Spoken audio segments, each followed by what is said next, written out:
मेरा एग्जाम्पल लीजिएगा, मेरे जैसे बहुत लोग हैं, बचपन से लेके क्लास 6 तक मैं स्कूल नहीं गया, कभी घर पे ही पढ़ा। मेरे गुरुजी आते थे मुझे पढ़ाते, और सब कुछ हिंदी में पढ़ाते थे, ठीक है। अब स्कूल था गांव का, मेरे जाता था कभी बोरी लेके, बैठा वहां पे, मजा नहीं आया तो निकल लिए बगीचे में, आम के बगीचे में जाके खेलते थे गुल्ली डंडा। ये मेरा लाइफ था बचपन, और ऐसे मेरे साथ बहुत सारे मित्र थे। तो लेकिन जब आपने ये सवाल किया तो क्या आपने सोचा आप किसके हाथ पे बोल रहे हैं? आप उस 2% पॉपुलेशन के भी हाथ पे बोल रहे हैं जिसके घर में माँ बाप अंग्रेजी बोलते हैं ज्यादातर, राइट, या अंग्रेजियत के गुलाम हैं। But what about 98% of the population of India जो अभी भी हिंदी या तमिल और तेलुगु और मराठी में बात करती है। अब वहां पे एजुकेशन सिस्टम में टीचर्स, वही अंग्रेजियत के गुलाम टीचर्स जब जाते हैं वहां पे, तो वही करिकुलम बनाते हैं, वही साइकी डेवलप करते हैं, राइट। तो वो साइकी जो है, इम्पोजिशन जो है, अंग्रेजियत का इम्पोजिशन जो ब्रिटिशर्स ने हमें दिया, ट्रांसफर कर दिया मैकॉले ने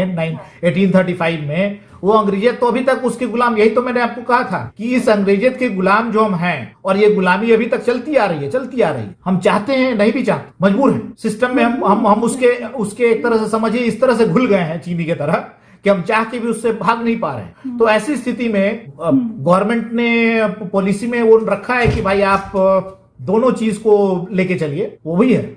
ऐसा नहीं है कि कंपलसरी कर दिया है, ऑप्शन दिया है स्टेट्स को कि आप चाहें तो कर सकते हैं, ठीक है। मेरा एग्जाम्पल लीजिएगा, मेरे जैसे बहुत लोग हैं, बचपन से लेके क्लास 6 तक मैं स्कूल नहीं गया, कभी घर पे ही पढ़ा। मेरे गुरुजी आते थे मुझे पढ़ाते, और सब कुछ हिंदी में पढ़ाते थे, ठीक है। अब स्कूल था गांव का, मेरे जाता था कभी बोरी लेके, बैठा वहां पे, मजा नहीं आया तो निकल लिए बगीचे में, आम के बगीचे में जाके खेलते थे गुल्ली डंडा। ये मेरा लाइफ था बचपन, और ऐसे मेरे साथ बहुत सारे मित्र थे। बाद में मैं किसी कोचिंग सेंटर में गया जो पब्लिक स्कूल्स वगैरह की तैयारी कराता था, including Dehradun public school, all India merit examination. I studied in a elite school, सैनिक स्कूल तिलैया, झुमरी तिलैया के नाम से जाना जाता है। तो luckily I qualified all examinations including Doon, all India public school, Netarhat, सैनिक स्कूल तिलैया, 4-5 एग्जामिनेशन था, सबने मैं क्वालिफाई किया। अब मेरे पास मेरे पिताजी जो हैं, उनको किसी ने कहा कि भाई ये आपका बच्चा जो दून जाएगा अगर, तो ये स्नॉब बन जाएगा, बिकॉज वहां के लोग जो हैं वो अंग्रेजियत के गुलाम हो जाते हैं। मेरे पिताजी प्रोफेसर थे,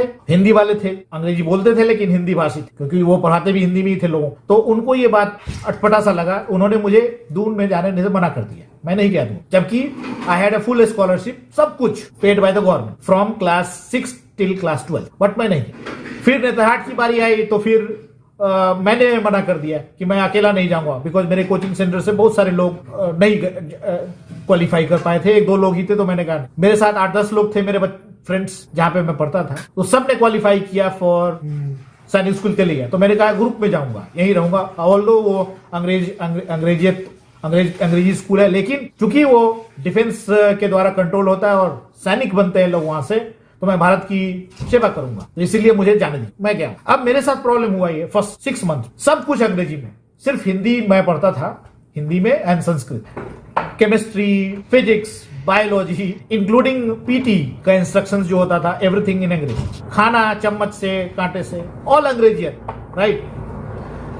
अब एक समय आया जब मैं हिंदी में अंग्रेजी लिखता था। मान लीजिए कोई डिफिनेशन क्लासरूम में बताया गया, what is matter, what is element, basics chemistry का, फिजिक्स का, all these things were done in Hindi, but I was writing English in Hindi, right. तो वो एक ट्रांजिशन फेज आया, और उस ट्रांजिशन ने मुझे डिस्टर्ब किया लगभग 2-3 साल तक, और I as a topper of my batch, उसके कारण से मैं मेडियोकर हो गया स्कूल, बिकॉज लैंग्वेज बैरियर के कारण मैं परफॉर्म अच्छा नहीं कर पा रहा। तो छुट्टियों में फिर मेरे साथ मैंने अंग्रेजी का कोचिंग लिया, सेल्फ डेवलपमेंट किया, पिताजी ने मेहनत की, टीचर रखा, बहुत कुछ किया गया, तब स्लोली मेरी अंग्रेजी सुधरी। अब by the time I passed out 10th के बाद, फिर ही वो सब कुछ अंग्रेजी में था, हिंदी भी छूट गया, physics, chemistry, maths and bio all in English.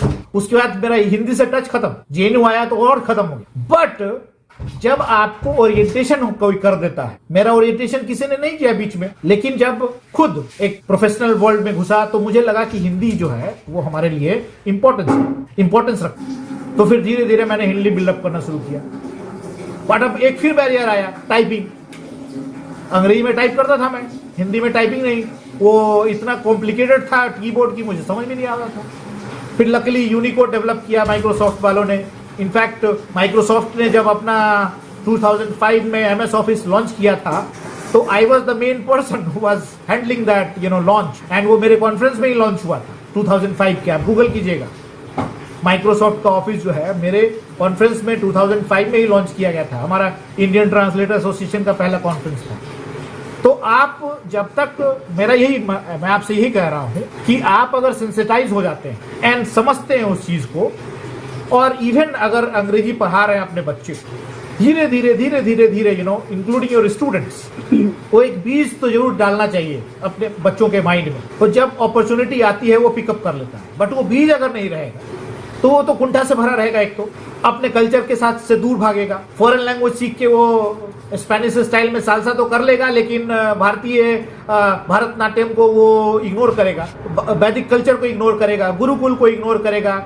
आप जब धूल में बैठिएगा तो नाक भौंसी करेगा। बट ये चीज अगर हम सिखाएंगे अपने बच्चों को तो वो प्रॉब्लम तो आएगी, और वो प्रॉब्लम हमारे लिए भी होगी और बच्चों के लिए भी होगी, और ओवरऑल कलेक्टिवली पूरे भारत के लिए होगी, नेशन के लिए होगी। इन सब चीजों का ध्यान रखते हुए वी शुड थिंक ऑफ कि as a language teacher, that you are not only a teacher but you are also a person who is interacting with a young mind, and that young mind must be given certain food for thought, especially for contribution to the nation, number one, as a linguist or as a good person for the society, as a parent, as a a citizen, a responsible citizen of the country. So I believe there is a big opportunity waiting. The only thing is you need to kind of locate them, divert them, and inspire people around, especially your students. So with this I would like to conclude and thank you all for your patience listening. If there are any questions, you can contact me later on my mobile number or WhatsApp number, or write to me through email.